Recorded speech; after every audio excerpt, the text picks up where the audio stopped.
អូនមានដឹងទេបងស្រឡាញ់អូនណាស់កាត់គេកាត់ខ្មាស់ឲ្យចាស់ចូលស្ដីអូនបែរជាខឹងបោះពាក្យសម្ដីថាបងអ្នកក្រគ្មានទេឡានថ្មីហើយថែមសម្ដីថាបងប្រុសសម្រែថាបងប្រុសល្ងងមិនដូចប្រុសគេឲ្យបងធ្វើមិនបើបងអ្នកក្រហួសនៅរាល់ថ្ងៃស៊ីតែបបសមិនដូចប្រុសល្អដើរតែតាក់ស្រីមានអាស្ទាវខ្លះតាក់ទាំងយាយឲ្យទិញអីគាត់ចិត្តប្រាថ្នាឲ្យទិញលីអូសតាម៉ូថ្មីblue sack panther ទើបតែចេញថ្មីគាត់ចិត្តស្ទាវអបវាបានដៃធ្វើបាបតាចាស់អត់ជឿរីងរៃអីលើសយធំងាប់បែកគុំស្បែកស្រឡាញ់អូនណាស់ណាម្ចាស់ពីសៅអូនធ្វើរឹកខៃបោកទៀតសម្ដីភ្លេចគ្រាដុតទួតនៅក្រោមដើមជ្រៃបងលុកច្បាច់ដាច់អស់ស្មើខ្ចីស្រីស្រែកចាស់គម្រាមថាបងលុកធ្វើអីទុកឲ្យស្មើខ្ចីក្រុមបណ្ដូងស្រស់ខ្លាបងយកដៃវែកហូរស្រស់ខ្លាស្រីឡើងថាមិនក៏ស្រួលម៉េះបង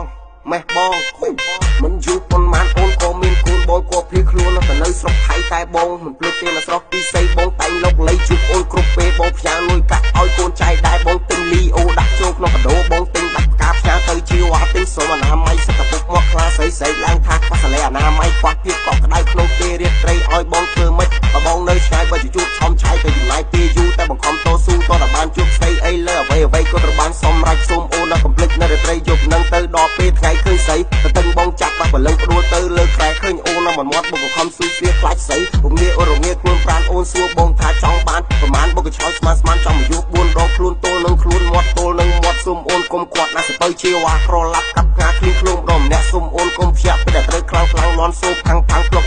ផ្លាប់បាល់ឡើងតែម៉ែពេកចេញសម្ដែងរឹតអូនណៃរបស់ពុតគឺវាអញ្ចឹងស្រីណាឃើញហើយតែតែព្រឺប្រលឹងព្រោះអីរបស់នឹងគ្មានអាណាដាក់តាំងអូនឯងសម្លាងហើយបានឃើញពេលនឹងកាន់ទៅបលឹងថាវាធំប៉ុនណាអីលើសយធំដល់ចំណុច00វាក៏ប្រឹងខ្លួនលូនចូលព្រឹកពីវារុកខ្លាំងមានកម្លាំងអស្ចារ្យមើលតែមុខជីវ៉ាដូចជាមិនសូវអីហើយជក់បរិយមុខឌឺអស្ចារ្យបងខឹងខ្លាំងពេកលេងមកគឺទៀតណាស្រីឡើងថាបែក